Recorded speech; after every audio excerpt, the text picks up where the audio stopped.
Les réseaux sociaux. Vous pensiez peut-être tout connaître à leur sujet, mais vous êtes-vous déjà posé cette simple question? Au fond, c'est quoi un réseau social?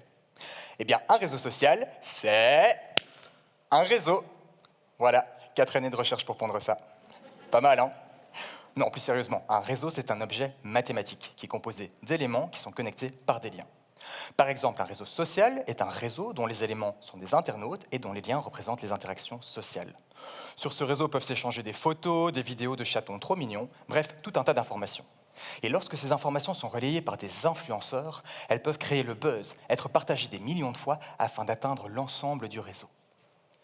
Considérer un réseau social comme un objet mathématique nous permet de l'analyser à l'aide d'algorithmes.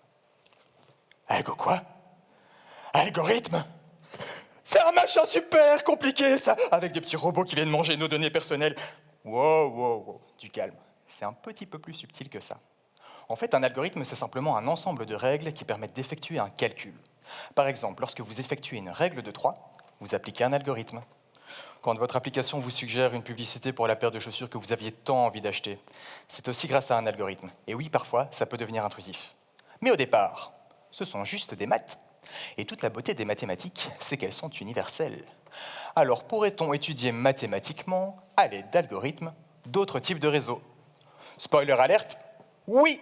C'est ainsi que je me suis intéressé à notre cerveau. En effet, le cerveau est un réseau dont les éléments sont des neurones et dont les liens sont des fibres nerveuses. Et vous voulez que je vous révèle un secret? Entre nous, le cerveau. Ben, on ne sait toujours pas très bien comment il fonctionne. Et c'est là que les algorithmes peuvent aider. Par exemple, j'ai eu une idée un peu farfelue. Développer un algorithme pour identifier les influenceurs dans le réseau de notre cerveau. C'est-à-dire des groupes de neurones capables de créer un buzz dans le cerveau en propageant les signaux électriques qui nous permettent d'effectuer une tâche. C'est un peu comme identifier le neurone Pete Fritz de votre cerveau qui, en partageant une vidéo de lui versant un seau d'eau glacée sur sa tête, a fait en sorte que les neurones Usain Bolt, Taylor Swift et des millions d'autres ont participé au Ice Bucket Challenge. Vous voyez l'idée? Alors à terme, ce type d'algorithme pourrait non seulement nous aider à mieux comprendre le fonctionnement complexe de notre cerveau, mais il pourrait aussi devenir un outil pour les médecins. Par exemple, on pourrait chercher comment créer le buzz dans le cerveau des patientes et des patients plongés dans le coma, afin de les réveiller. On est quand même bien loin des vilains algorithmes mangeurs de données, hein. Vous voyez, au final, les algorithmes, c'est un peu comme un couteau.